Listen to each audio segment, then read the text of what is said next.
Hello guys! Welcome back to my channel. So today I want to talk about something that I've actually been meaning to make a video about for quite a while now, just because I am in my senior year in high school right now. I'm about to graduate, actually I think in 2 weeks. Oh yeah, that's actually freaking me out too, but I did want to make a video about high school advice and what I've learned throughout these years. I feel like recently a couple of my younger friends have been asking me for advice about high school and then talking to me about their problems, but I feel like I've been repeating so much of the same information to them, to these different friends. I noticed a pattern in the advice I was giving back to them. I was almost saying the same thing to each of my friends, so I decided maybe a lot of people might have these problems as well, or want to hear this advice. Might be able to gain some wisdom from the advice I'm going to share today. So yeah. So currently I go to the Orange County School of the Arts. It's a arts-based high school with grades 7th and 8th mixed into it as well. I'm not sure why they did that either. I've been attending this school since 7th grade, so it's technically in high school, but like middle school meshed together. I feel kind of sentimental leaving it, but I'm kind of ready to check out at this point. It's kind of a different experience than typical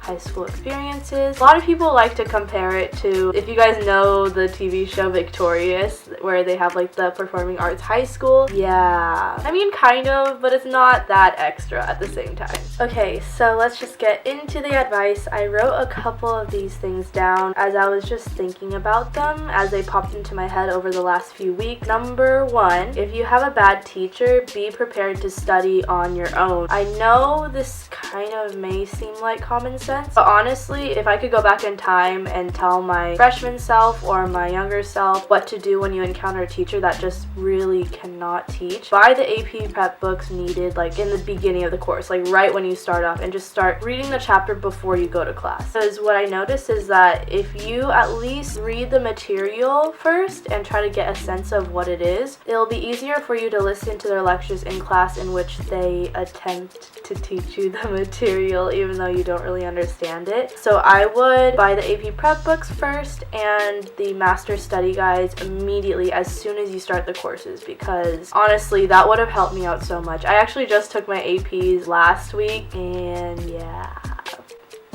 we're not going to talk about that. Moving on! Oh, and that kind of also goes into my next point, which is study as you go. Try not to cram for that last test. And yes, I am guilty of this as well. I know how hard it can be to push yourself to study as you go along the course on top of your homework and everything, but it honestly saves you so much time. Or at least try and take in as much information as you can in class when the teacher's talking. That is when you have a good teacher. I realized for the classes that I listen more attentively in class to, the classes that I kind of really focused when I was doing my homework and taking in all the information, it was a lot easier to study, and there were a lot of things as I was going over my study guide that I could just go bam bam bam, yeah, I know that. Later on, I know that college is a big topic in high school, so I feel like I want to make another video about what you should know about applying to college and everything. Just went through this process this year, and there are a couple things I want to discuss with that too, so be sure to look out for that one in the future. So the next point I have, quality over quantity. I think it's okay to start off freshman year by making a lot of friends just so that you have a giant pool to choose from, but you should really start prioritizing. So what I mean by that is prioritize the people that put in the same amount of effort that you do into relationships. And this is something that I definitely struggled with in high school, and something I really wish that I could go tell myself back then in the past, just because in high school, of course, you're gonna probably make friends and you're gonna struggle to find out who you can really trust and everything. Wow, this sounds really dramatic. I don't want it to be like this. I mean it like,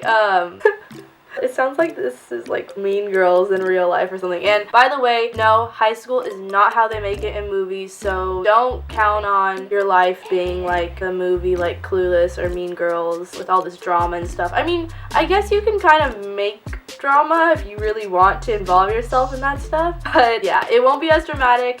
You probably will not be selected as prom queen or king. But yeah, just by the way, high school is not like what they make in the movies, so sorry, don't get your hopes up. Back to my point about quality over quantity. As for me, I think I've struggled with a lot of one-sided friendships in high school. I was pretty much blind to how much the other person was putting in as compared to what I was doing. And of course they're good people, of course they're nice. I only choose to be friends with the people that I feel like have a really good influence on me or are worth keeping as friends. Know your worth and know that if you are friends with someone that you really don't want to be friends with, then just drop them.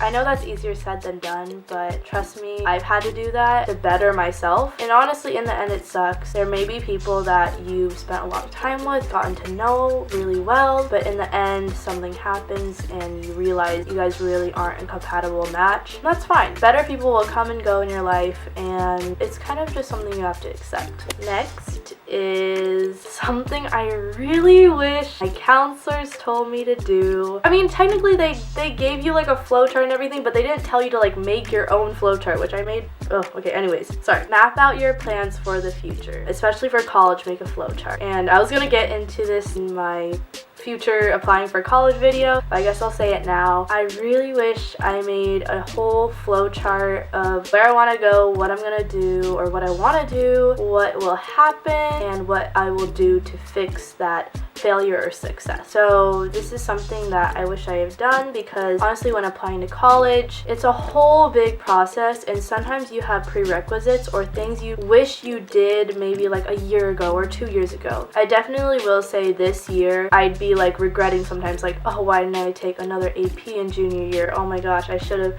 done the SAT earlier or something like that. Also, for these things, make sure to forgive yourself. Honestly, just accept how things are and it's gonna be fine. I swear, honestly, everything's gonna be fine. I honestly wish I planned out things better throughout the high school, just so that I wouldn't be rushing towards the end and like figuring out all the holes that I missed. So yeah.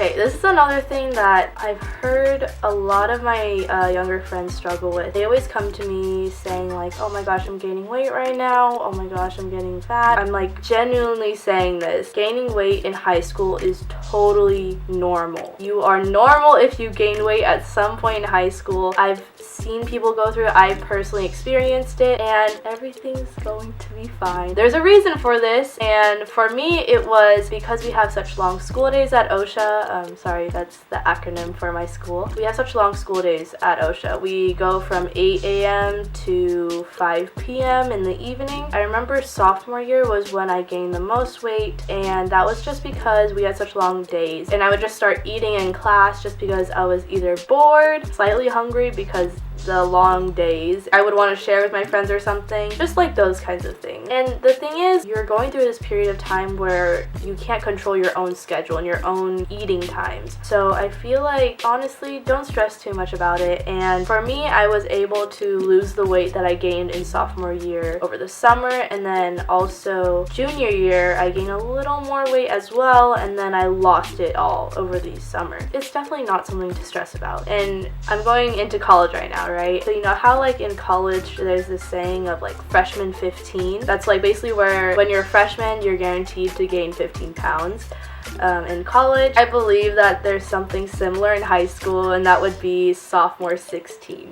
Because as I told you guys, I gained weight in sophomore year. It's just a term that I made up in my head like right now. But honestly, weight gain is normal during this time, so don't stress about it. Unless it is for health reasons. You can definitely get yourself back on track. Focus on your studies, focus on having fun. Don't stress too much about your appearance, because a lot of glow-ups happen during college or your senior year. So next point I have is find your own balance between play and work. You don't really want to look back on high school thinking about how you never had any fun, but at the same time you don't want to slack off and realize you made a mistake at the very end of high school. Definitely have to find that balance, and I will say I'm still struggling with it right now. Even though it's like, I'm graduating in 2 weeks, I'm still struggling with balancing play and work. Sometimes when you're presented with like two options, should I go hang out with my friends that I haven't seen in a long time, or should I just finish my homework? What I like to do is just compromise, find a middle ground. I can complete my homework maybe a day before so that I can go out with them the next day. It's just kind of planning ahead, managing your own schedule, and really putting in the effort to try and just have fun throughout high school. These next 4 years are going to be kind of traumatic, but at the same time, you're going to remember a lot of it when you grow up. Wow, I sound like really old right now, but I'm still a senior in high school. I'm still 17. Okay, next thing is something that I think my school really helped me do this, just because we are a very loud and extroverted school. Don't be afraid to push yourself out of your comfort zone. If you're gonna do it, this is the time to do it. This is the time when everyone's trying to learn something, when everyone's trying to find themselves, trying to discover what the things they like and don't like. And that is honestly why in college you get to choose your major, because they're giving you these 4 years to discover what you like and what you don't like, just weeding out the things that you want to do. So for example, one of the things that I honestly thought was probably the best decision I've made so far in high school is getting involved with the school. So I am on our ASB, Associated Student Body, or at OCSA we just call it the leadership class. I just joined this year. I really wish I joined last year, but the application process, it was just a lot on my mind at the time, so I didn't get to do it. Being in ASB has honestly given me so many experiences and so many just fun times. Sometimes being in leadership and doing like another extracurricular can be a little bit of a hassle when you are trying to balance your